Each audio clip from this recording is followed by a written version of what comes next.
One dark and stormy night, Jessica was about ready to take a passenger train. Driver, when are we supposed to leave?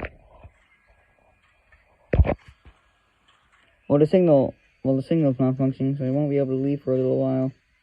Dang it. As well as the points.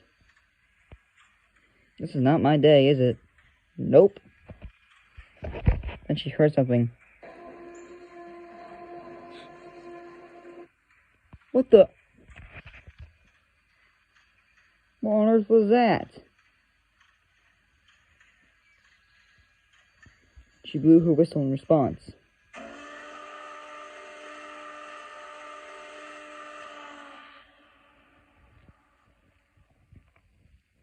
What was that sound?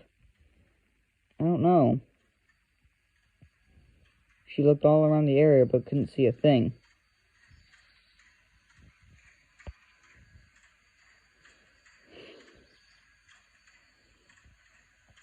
The old challenger was frightened, but she had to go.